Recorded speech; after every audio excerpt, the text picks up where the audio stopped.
দর্শক, স্বাধীন বিডি 24-এ আপনাদেরকে স্বাগতম। দেখানোর চেষ্টা করব পবিত্র ঈদ উল ফিতর 2025-কে সামনে রেখে নারীর টানে বাড়ি ফেরা ঘরমুখো মানুষের উপচে পড়া ভিড় সদরঘাট লঞ্চ টার্মিনাল থেকে আপনাদেরকে সরাসরি দেখানোর চেষ্টা করছি।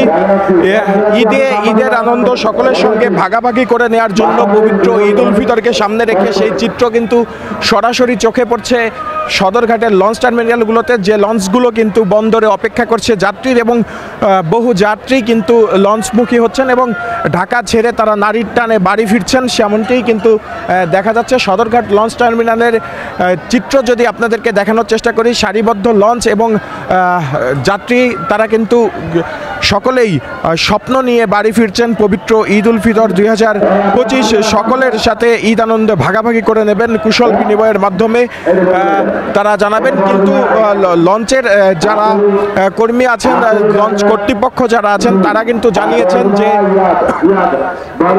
ঈদ উপলক্ষে তাদের বাড়তি সেরকম যাত্রীর যেরকম আশানুরূপ ফল কিন্তু তারা পাননি।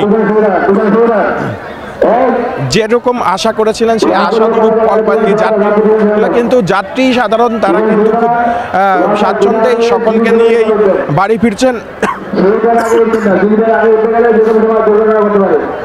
পদ্মা সেতু চালুর পর থেকে সারা বছরই লঞ্চ যাত্রী কম থাকলেও ঈদের মৌসুমে কিন্তু ভিড়টা বাড়ছে, এবং সেটাই কিন্তু আপনাদেরকে দেখানোর চেষ্টা করছি যে পদ্মা সেতুর প্রভাবে কিছুটা মৌসুমে কিছুটা প্রভাব পড়লেও ঈদ যাত্রাকে সামনে রেখে লঞ্চগুলো কিন্তু রূপ ফিরে পেয়েছে পুরনো রূপ।